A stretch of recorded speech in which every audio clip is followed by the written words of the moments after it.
Hello, everyone, and welcome back to another episode of the History Connection podcast. My name is Michael Musongo. I'm a student here at the University of Portland. I study biology and minor in history. Today, we're going to be going into another portion of our little study here regarding the rise of communism in the 20th century. And today, we're going to speak about Mao and the Great Leap Forward from the years 1958 to 1962, and kind of the events that went on there and then afterwards. We will also speak about Mao's life and who he was and his motivations leading to this event in history. That said, before we get started, let me leave you with some food for thought. This quote is by Milton Friedman, a great economist during the 20th century. He says, and I quote, "A society that puts equality in the sense of equality of outcome ahead of freedom will end up with neither equality nor freedom." Let me say that one more time. A society that puts equality in the sense of equality of outcome ahead of freedom will end up with neither equality nor freedom. I think this is a great way to set off the stage of our discussion, because equality of outcome, meaning that everyone gets the same outcome and no one is above or below another, is different from having the equality of opportunity to be able to make your outcome what you want to make. The thing is, and the reality is, everyone has different needs. So a need that could be for one person may not be a need that's for someone else. And therefore, I believe going into today's episode, you will see that in a lot of ways. So without further ado, let's go ahead and get started. So the Great Leap Forward itself was a short, or wasn't a short, but it was an economic and social plan, rather, that was used from 1958 to 1960 that was essentially aimed to transform the primarily agricultural or rural economy that China had at the time to a more modernized society. Now, honestly, one could go into detail by truly understanding who Mao was and who he was as a person. So before we get to like the full story of the Great Leap Forward, I think it'll be best if I go into Mao's story just a little bit. Now, Mao himself had a pretty humble upbringing. He was born on the 26th of December, 1893, in Shaoshan, a city in the Hunan province. From a young age, Mao was a huge reader, and he definitely liked novels concerning rebellions and unconventional military heroes. But at the age of 13, after 5 years of education in the local primary school, he was forced to leave school and return back to the farm. Not long after that, he was actually forced to study on his own for a few years until he was about 16 years old, and afterwards, he then went back to school to complete his elementary training at the Hunanese capital of Changsha. It was during this time that we also see powerful changes in the revolutionary mentality that started to actually overcome Chinese society at the time, because the last Chinese dynasty was actually falling during this period. It actually crumbled and everything just went into turmoil in this period. He read the works of Chinese nationalists, reformers such as Kong Wei or King Wei, and he also had a large admiration for strong Chinese emperors in the earlier periods of Chinese history. He also had large respect for George Washington. But above all that, Mao also had a brief career in the Chinese military from the years 1913 and 1918, when he was in the first Hunan Normal School. It was very uneventful, but he did have a bit of military experience during this time period. In 1918, he graduated from normal school and went to Beijing, and he eventually started to get caught up with the intellectual and political activity of the May the 4th movement during this time period. Now, in short, the May the 4th movement was an anti-imperialist movement which demanded Chinese independence and sovereignty. The leaders wanted societal and political reform. In short, they wanted to get rid of the Confucian values that were really overtaking Chinese society in the imperialist government, and have a more democratic government, more liberal individualism, science, industry, that sort of those governing values to govern the society. That said, after this, during this time period, Mao then got a post at Beijing University. Even though it was a minor post, he was exposed to the dean, Chen Duqiu, and the librarian Li Zhezha. These were the eventual founders of the Chinese Communist Party. So with his exposure here, he then started to move between Changsha and Shanghai in 1919 to 1920. Mao actually picked up a couple jobs, but he mainly devoted his energy to reading and writing and talking about revolution, really. By 1920, he described himself as, and I quote, a Marxist in theory and to some extent in action, unquote. And this actually was where he actually started to take part in communistic activities and things that the upcoming Chinese Communist Party wanted to do. In July 1921, he was part of that same group, along with the dean and that librarian who I mentioned before here, that started the Chinese Communist Party, or the CCP. He became a major participant in the United Front. He also became the head of the KMT, which was the nationalist party that really was the peasant movement training institute. And this essentially opened his eyes to the revolutionary potential of Chinese peasantry. In fact, with his eyes being opened during this time period, this actually shaped his political his political views. Being a Marxist and a communist, obviously he leaned on the ideas of Karl Marx and great communist revolutionaries before him. But we must mention that Mao also had his own little version of communism, so we shall say. And his version was, he viewed the peasantry as a great way to incite revolution in China. And we will see how this comes to play in the Great Leap Forward. Now, in 1921, he marries Yang Keihui, the daughter of a master here, or a professor at Beijing University. She was later executed by the KMT, which was the Nationalist Party, as I mentioned before, in 1930. But by 1928, Mao had already begun to live with another young girl who was 18 years old. Her name was Ho Tzu-chen. Over the next 9 years, they eventually had 5 children, and by 1937, he divorced, and he married another woman named Chang Qing. By 1927, Mao and his communist... By 1927, moving beyond his marriage life and personal life, by 1927, Mao and his communist colleagues were also involved in some uprisings in southern China, and this led to a large distrust of the Soviets, and it also led to a deep animosity between Chiang Kai-shek and the nationalists. Now let me do a little quick blurb on Chiang Kai-shek as well. Chiang Kai-shek was a military general. He was also leading his own faction at the time. Chiang Kai-shek and Mao were slightly different in ideology. Chairman Mao, or Mao as he's known, was communistic.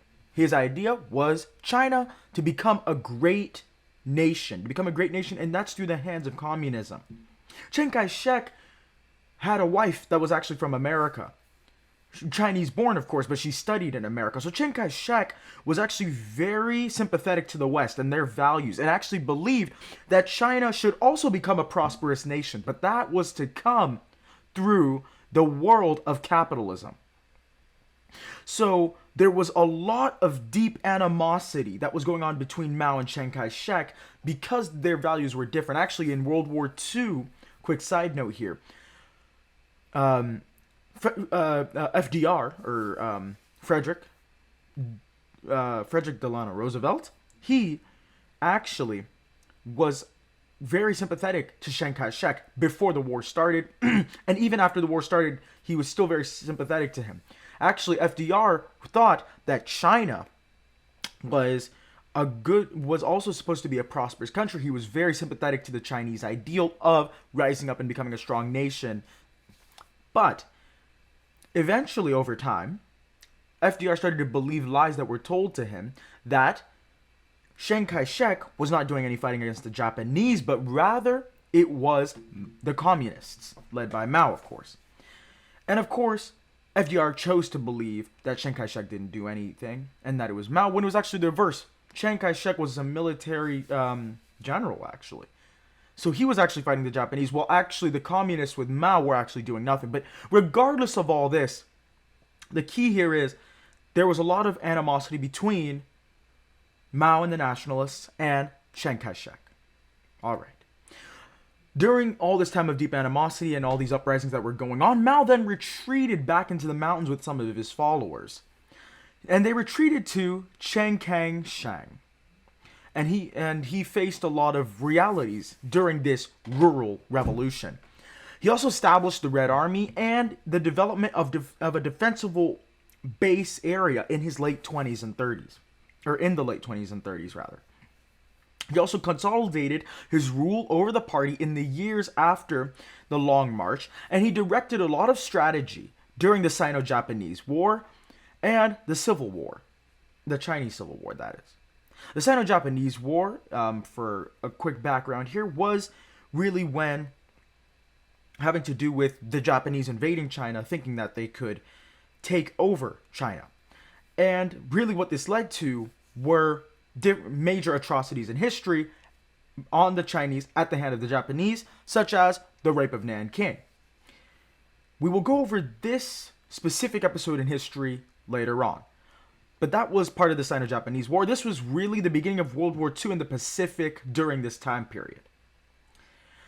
So Mao was in charge of a lot of strategy going on during the Sino-Japanese War in this time period. And the Chinese Civil War to follow. The philosophy he had was really relying on the peasantry and guerrilla warfare to lead to the success of the CCP in China.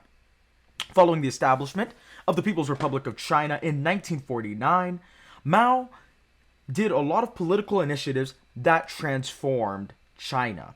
In fact, there were a lot of agricultural reforms that took place, along with more widespread medical services that really actually started to seem like China was progressing in a good way.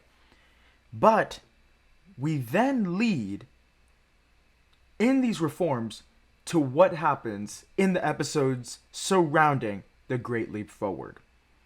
As I mentioned before, it was an economic and social plan that was aimed to embolden and grow China into a modernized society.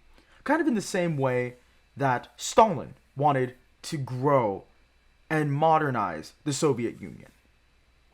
Mao was very influenced by Stalin. Mao actually liked Stalin a lot, but Stalin didn't like Mao, as we'll see a little later here. The Great Leap Forward was the name actually given to the second five-year plan, which was scheduled to run from 1958 to 1963. So in January 1958, the plan was unveiled to rapidly develop China into an agricultural and industrial power, essentially. They wanted these two sectors to be developed in parallel and to be developed quickly so that they could really become a prosperous nation. His idea was that in order to achieve these goals that were outlined, there had to be a huge collectivization method modeled on the USSR's third period, as it was called, which was necessary in the Chinese countrysides. Again, Mao was basing a lot of his theories and his philosophies of modernization on the things that Stalin had did in the past. Unfortunately, I don't think Mao really thought about this too hard, or even if he did, he probably didn't care. But let's just remember, what Stalin didn't work. So I don't know how Mao thinks what he was doing was going to work, but let's just continue on and see. By the end of the year of 1958, well, actually, let me back up a little here. So his whole plan was, in order for his whole plan to be brought up with advancements in the agricultural and industrial sectors, there would be people who were all living in the countrysides put into huge communes. And basically, these experimental communes were going to have people living there, everything, all their houses, materials, everything they have would be put to the use of the advancement of the Chinese economy and industrial sector. Experimental communes were actually established in Henan in April of 1958, and by August of 1958, it was decided that this was the formal way to organize the new economic and political organizations in rural China. By the end of the year, there were 25,000 communes that had been set up with an average of about 5,000 households. The communes were relatively self-sufficient, cooperatives actually, and basically wages and money were replaced with work points. In other words, work points were gained by the amount of work you do. If you don't work, you don't eat. Plain and simple.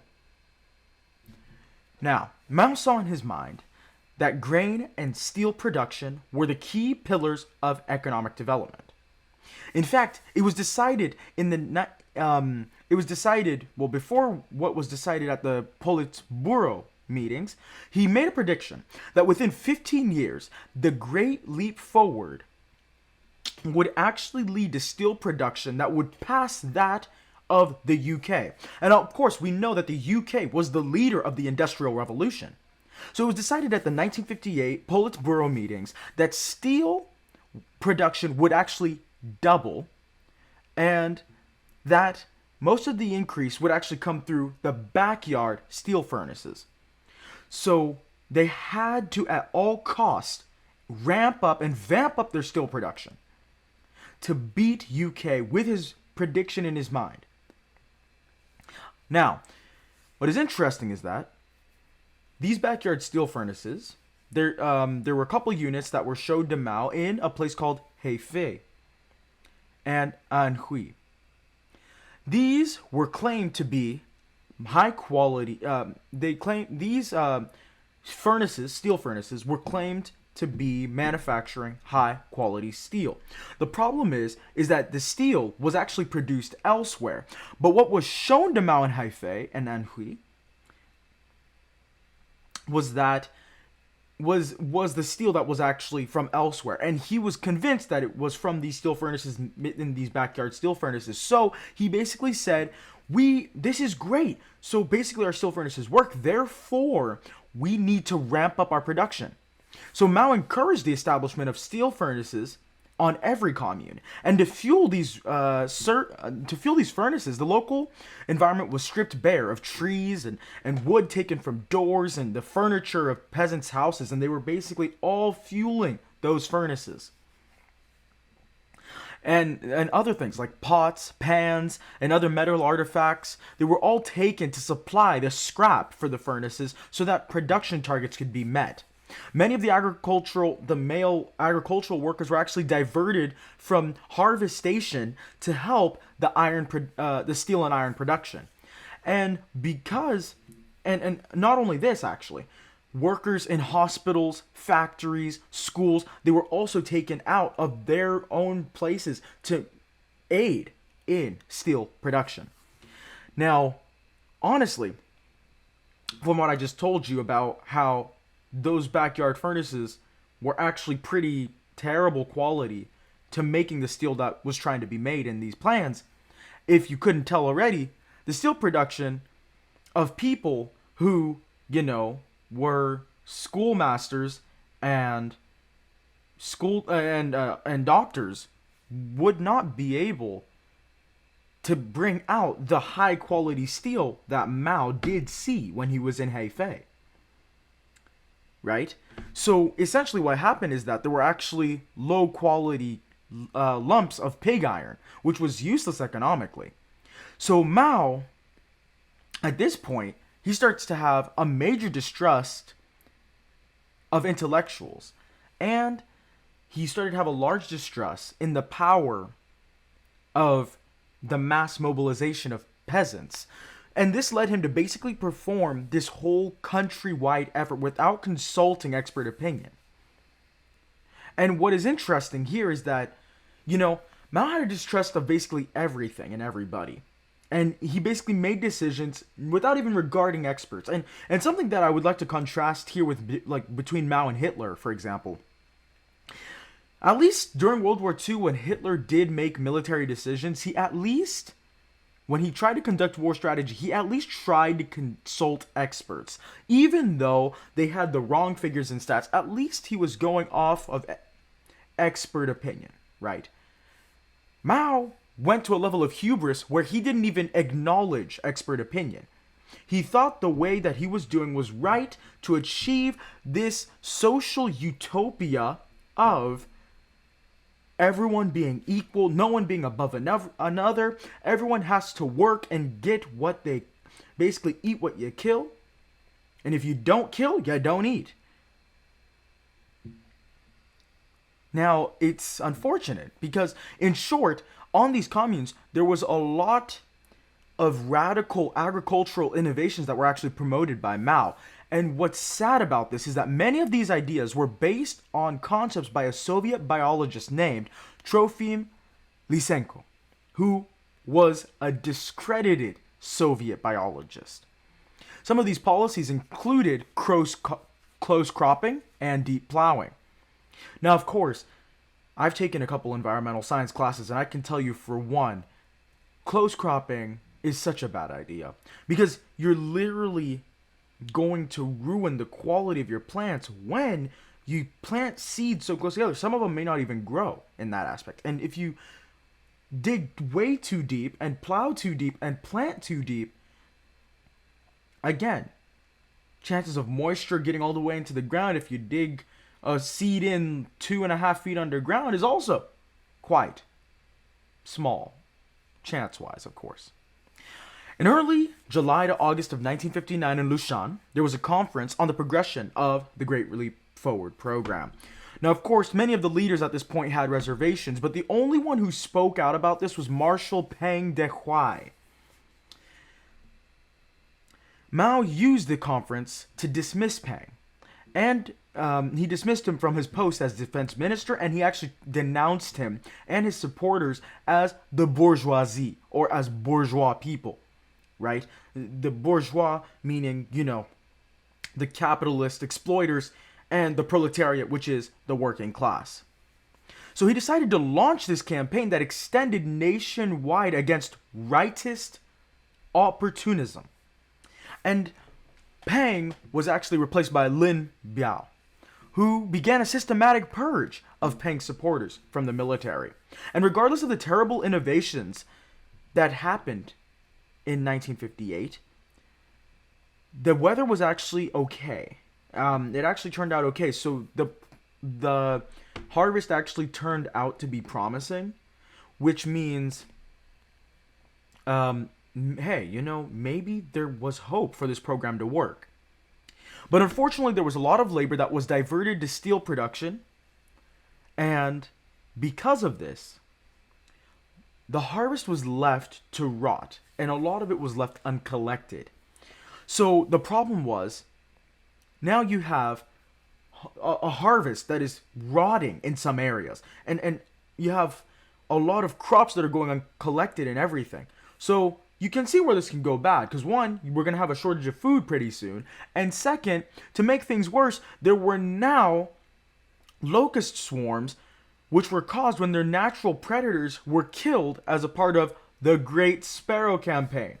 In other words, you guessed it, sparrows were killed. Don't ask me why, I'm not completely sure about that. But if you kill the natural predator of something, you're going to cause a disbalance in the ecosystem. Like, this is basic science. if you cause a disruption in the food chain, you will have a food chain disruption that will not only affect the predator and the one that's being predated upon, but every other animal that's in the food chain, because it will either increase or decrease their population as a result. You decrease the population of a sparrow, you will increase the population of the ones that it predates upon. The locust swarms, as a result, then started to eat all the food. The harvests were greatly reduced, and of course, local officials, which were under pressure from central authorities to report record harvests, because they obviously wanted to report this in their reports for the year, for international relations, etc., that their program that they're doing was going completely well. Everything was going perfect. So they decided to report, under pressure, record harvests in response to the new innovations. And essentially, because they were competing against each other, this led to an obvious exaggeration of the results that actually occurred. These results were used as a basis now for determining the amount of grain to be taken by the state in order to supply towns and cities for exportation, because grain eventually became one of the top exports for China during this 5-year period. I believe it was for the first 2 to 3 years that grain exports were at the same level or even higher than they were a few years previously. But again, during 1958 to 1960, China used to continued to be a large net exporter of grain regardless of the famine. Mao wanted to maintain the facade that everything was going successful with his plans. And the problem with this is that when food was harvested and when grain was collected at the levels of prediction due to the exaggerated numbers of harvest recording, you now had food that was barely left for the peasant workers. And in some places, starvation started to set in. In 1959 to 1960, the weather started to actually take a turn for the worst. And what you see is that you have many of China's provinces now experiencing widespread famine. And when I'm talking bad weather, I'm talking drought in some places and floods, terrible floods in other places. And this started to catch China by surprise. In 1959, in July, the Yellow River flooded in East China, and according to the Disaster Center, from the combined effects of crop failure and drowning, more than 2 million people died during this flood.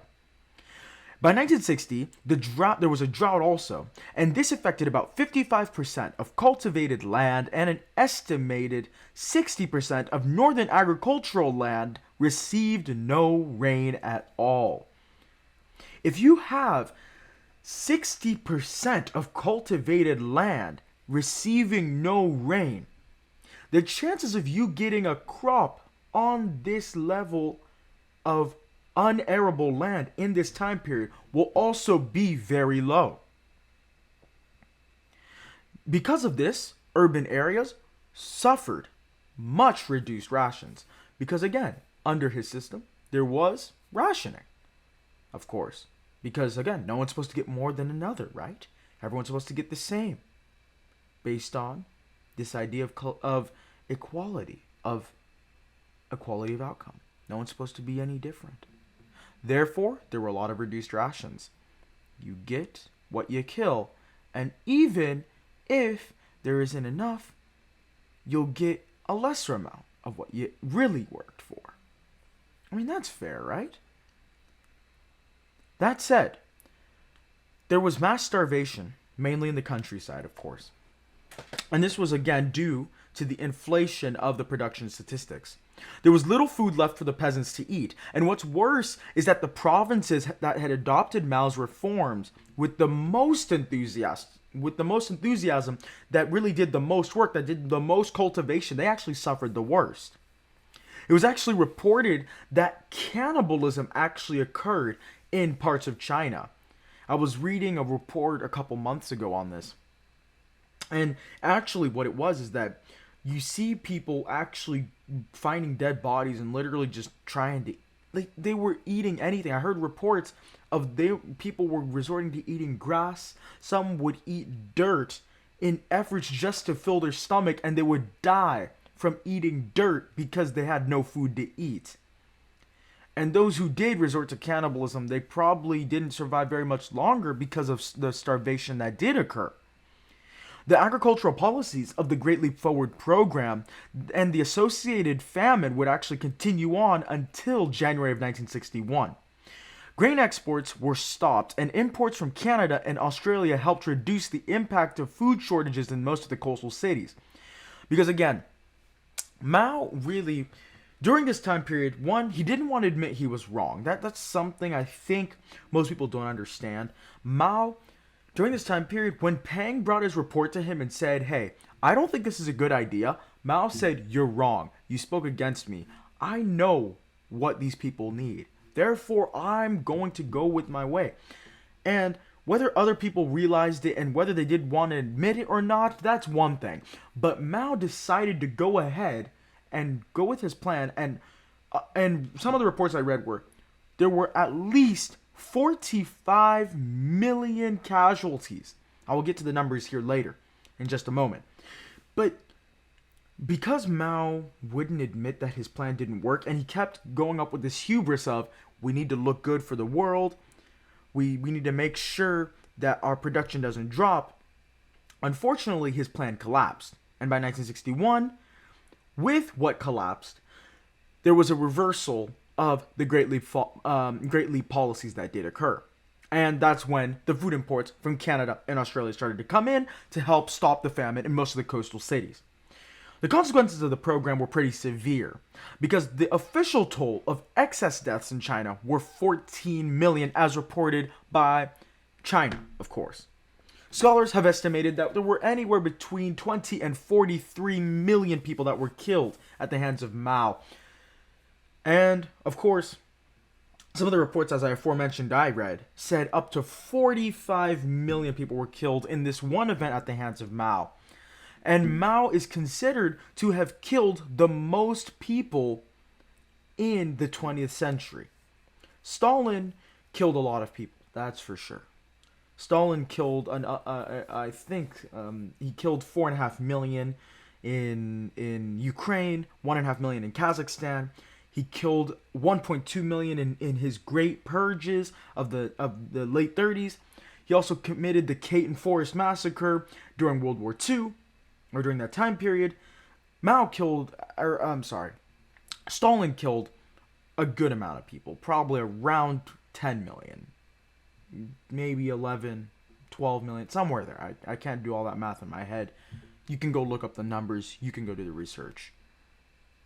But from what I have researched here on Mao, there was at least 43 million, or at least 45 million, according to my numbers that I've read, that were killed during this time period. And the 3 years between 1958 and 1962 were known as, or 1959 and 1962 were known as the 3 bitter years.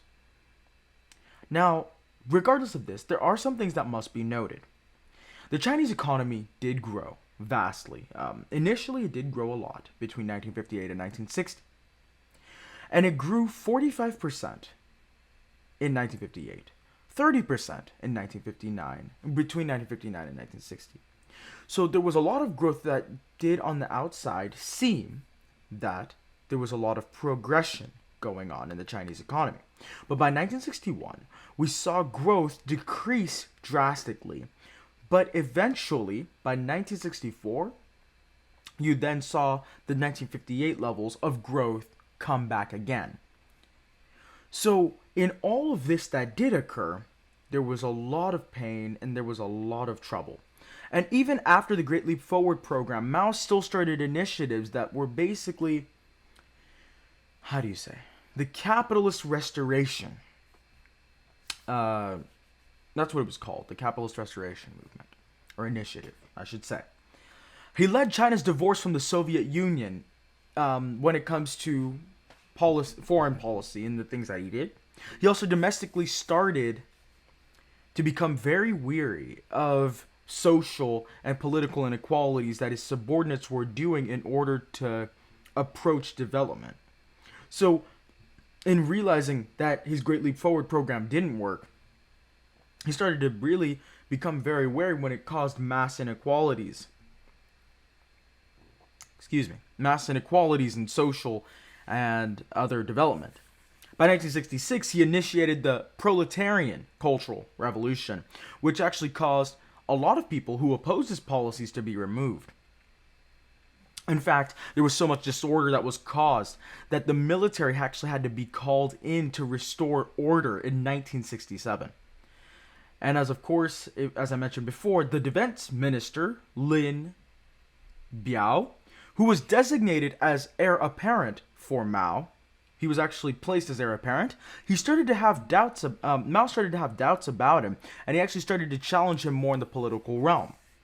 The reason of this is because a contention point that they did have was that Mao wanted to open trade and relations with the United States.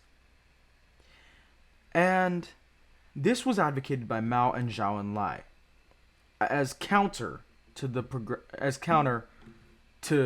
opening relations with the Soviet Union, because again, foreign policy wise, Mao already broke relations with the Soviet Union. Lin Biao was against that idea. In 1971, Lin died in a plane crash while fleeing China after an alleged assassination attempt on Chairman Mao. And really after this, we start seeing Mao decreasing in a lot of it. I mean, his health decreased, so there was a lot of decreasing in the power that he started to have really by the end of this. By his death, Mao actually had a lot of struggle between the Cultural Revolution people and his own party. So there was already a lot of contention. And by the time his death happened, throughout the late 70s and 80s, we start to see China then allow economic freedom to come in. And yes, economic freedom came in, and that's when you actually saw China become prosperous, which in a sense could be what you could call Mao's dream coming true, because there was Chinese prosperity after this point. But again, it probably didn't come through the means that Mao probably prescribed. Again, the Chinese CCP, or the Chinese Communist Party rather, again, they had communistic principles. So no economic freedom in that sense, right? Or what we call capitalism. But again, regardless of that, capitalism has allowed China to progress. And I believe actually it's a necessary function in order for society to progress. Because when you have freedom to choose who you want to trade with, everything else will follow. Now, that said, China may not have political freedom of speech, for example, like we do have here in America, or freedom of press, or whatnot. But they do have more open trade. They do have more of a market economy in that sense. This has allowed for economic prosperity. This is a complete refute to this idea of having an equality of outcome economically or through a communistic standard where everyone makes the same. Because everyone is different, there are going to be differences in how everyone will handle their money economically or whatnot. That's just the way it is. I hope this episode was interesting to you today. I thought it was very powerful because there was a lot of things that I learned about Mao and all the things that he did in the Great Leap Forward that led to the economic advancement of China actually at one point, but it also led to the starvation and deaths of over 40 million people. Communism has a pretty bad track record during the 20th century, and I believe that people are starting to forget the impact that these ideas of communism did have on the people during this time period. As a result, I felt it was my lot to express these points here on the podcast. and help you listeners understand the true cost of some of these events in history. Because there were needless deaths that occurred as a result. And in a sense, Mao was guilty. He did cause this. Again, Stalin engineered a famine. Mao could have stopped what happened, but again, with his hubris and his inability to admit mistake, 40 plus million people died before he reversed the policies. There was cannibalism going on. There were people literally getting arrested. There were people who were starved. And here's the worst part, if you were sick and you didn't work, you were not going to get any work points, which means you cannot use those work points to get food. If you didn't eat food, you died. That's just a reality. And if you didn't get any work points because you were sick and couldn't work, well then you struggle. Because again, no one's supposed to be above another. Everyone's supposed to get the same amount of materials to be successful. But this is the cost of what happened during this time period. Anyways, thank you for listening today. I hope this was very eye-opening. See you next time on the History Connection podcast. I'm Michael Masangu.